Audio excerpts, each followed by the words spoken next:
Welcome to Created Healthy. I'm Dawn Combs. It's a common idea that God gave us everything we need in nature, but do we believe it enough to walk that out in truth? Often the very same people who say this go looking for answers on how to use food and medicine from man-made sources. Everything man creates comes with a user's manual. Why would God be any different? I challenge you to join me in seeking revelation about our body, mind, soul, and spirit health by digging into His written word and in practicing pure science in the visible world of His creation. One of the hardest times in being a parent is holding fast while your children experience the consequences of their choices. But it's biblical. It's God's model for Him being a loving parent to us, and for how we are to model being a loving parent to our children.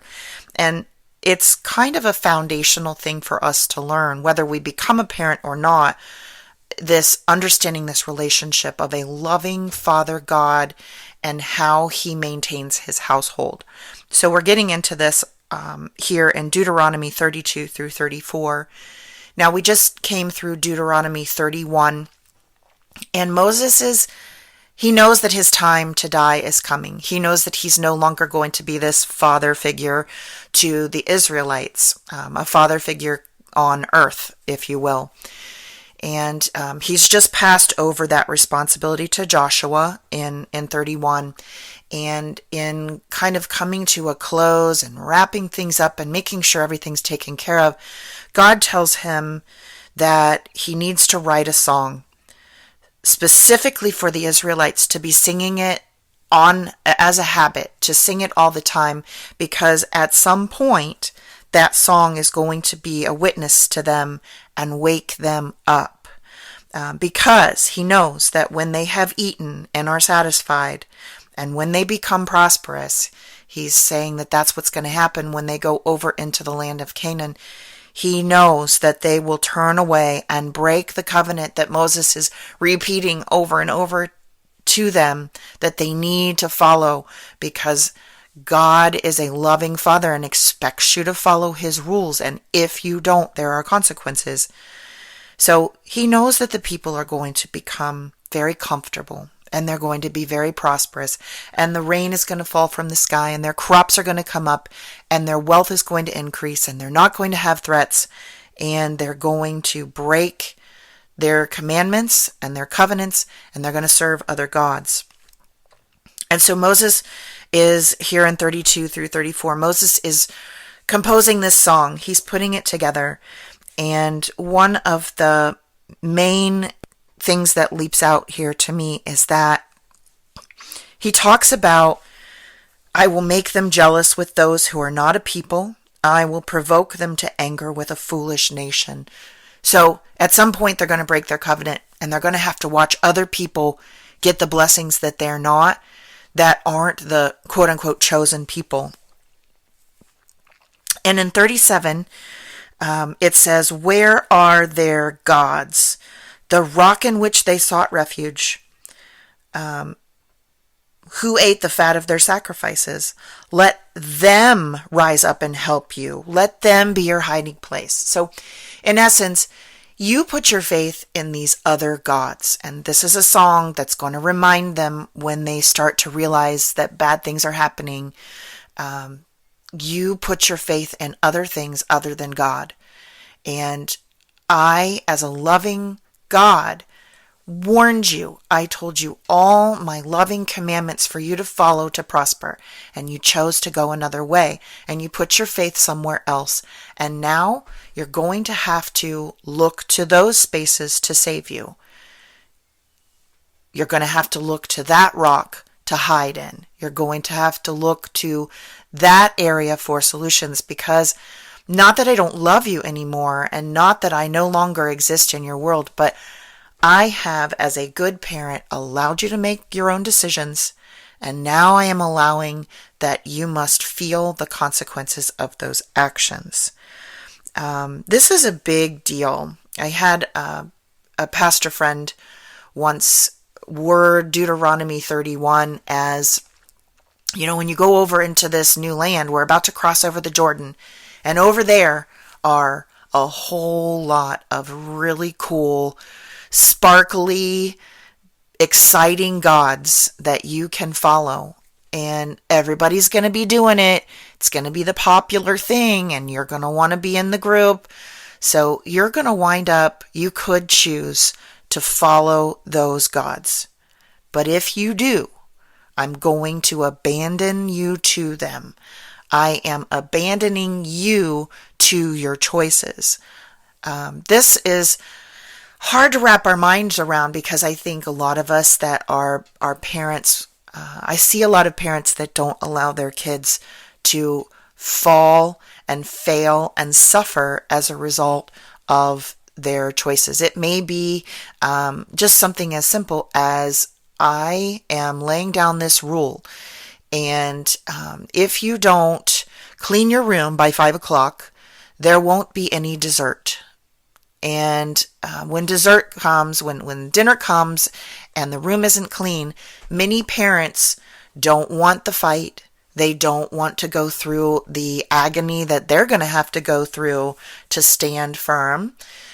They don't want their child to miss out. They don't want to feel bad about neglecting their child or punishing their child. And so they give dessert anyway.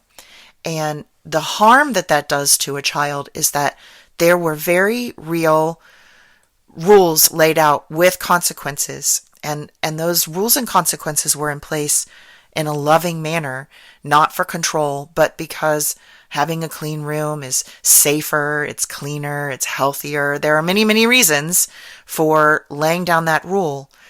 But when we don't follow through with the consequence, the child doesn't get the healthy benefit of the rule that was in place, and they learn that there is no boundary. There's no one watching over them. There's nobody watching whether they go to the left or the right, or whether they go down the straight path. There's nobody that's there to correct them. There's nobody that's there to keep them feeling safe and secure and loved and watched and guided. And it's a really, many parents that do this think that this is a good idea. And it's just better to let my child be happy all the time than to actually put down a punishment. But what happens is that child grows up feeling insecure, doesn't have any self-awareness of boundaries to not cross, doesn't take care of themselves, doesn't know how to self-regulate. All of the psyche terms that we think about with a child we start this damage very, very quickly and very innocently and very easily by simply not following through with a loving law that was put in place. And God loves us so much that He gives us free will. And then He loves us so much that as a good parent, He puts out all of the very easy rules that He has in place to keep us safe and healthy and in His gaze and under His care and in His world. And we choose to go the other way, and He very lovingly allows us to experience the consequences of those actions. And this is where so many people get tangled up in, well, how can God do mean things? And how can God allow people to suffer? He allows us to suffer because it is the consequences of our choices, or the consequences of choices around us that impact us. It isn't God doing mean things. When we are suffering because we have chosen our own way, He is loving us, and He is letting us know that even as we're pulling away, His presence can still be felt, because it's felt in His absence. And the more we pull away, the more we feel that absence, the more we suffer, the more it's going to draw us back to Him. When I stand firm and don't allow my child to have dessert, they know that there are limits, and they know that I am loving them, and I am taking care of them, and I am here. I am holding the boundaries. I am correcting them. I am keeping them in line. And they feel that as love, not control. And so they try their very hardest to keep the room clean next time. And a loving parent recognizes that there is grace, and in God's world there is grace in abundance. Here in the Old Testament, we did not have Jesus Christ to hold that grace space. But it is a foundational thing to understand this parenting style of God. You're about to go out into the wide, wide world, and I have given you everything you need to be successful, to be healthy, to be happy, to have joy in your life, to be surrounded by other people that are in joy. And you can choose that. You can choose to follow my rules and stay there and do everything that I'm telling you. I'm giving you this cheat sheet on how to do it. But you can choose to go your own way. And if you choose to go your own way, He's going to let you feel the consequences of those actions, not because He hates you, but because He loves you. He will abandon us to our gods. And I see this so much plainly. I did a sermon once, or actually it was a keynote speech. I talked about God will abandon us to these choices. And right now I see this. Believers have an inappropriate space in their world for Western medicine, and they have allowed it to become a god. And they put their faith in that God, and they turn their children over to that God. They sacrifice their family to that God. And right now in our world, there is so much illness. And that God is telling people that they can eat things that aren't of creation, and to take pharmaceuticals that are not good for them. And the consequences are that people are becoming sicker and sicker and sicker. And it is the consequence of following a God other than Big G, God, the real God, the one God. And God is allowing those that are making that choice to be abandoned to that God. But we can turn back. And I think that is a hope that all of us should have, that if we begin to look through our lives and see where we've crossed over the Jordan and we've been distracted by all the shiny things and all the groupthink that has led us to follow other gods and put our faith places that they shouldn't be, and follow commandments that go against God's commands, we can turn back. And when we turn back, there is grace. So in Deuteronomy 32 through 34, Moses he makes blessings upon every tribe like a biblical father would do. And then he goes up to the top of Pisgah, and God shows him all of the land, and there he dies.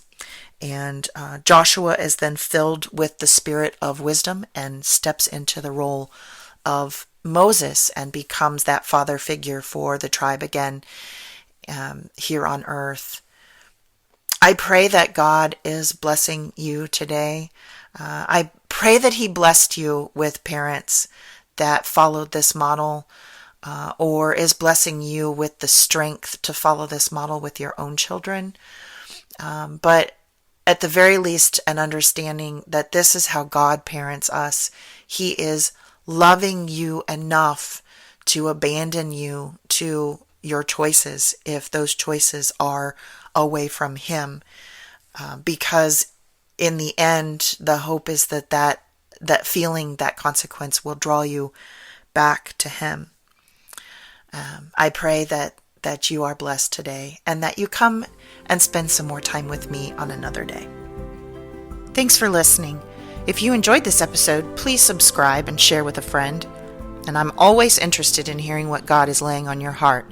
So drop me a rating or review, or join the conversation on Facebook, Instagram, or YouTube at Dawn Combs Really.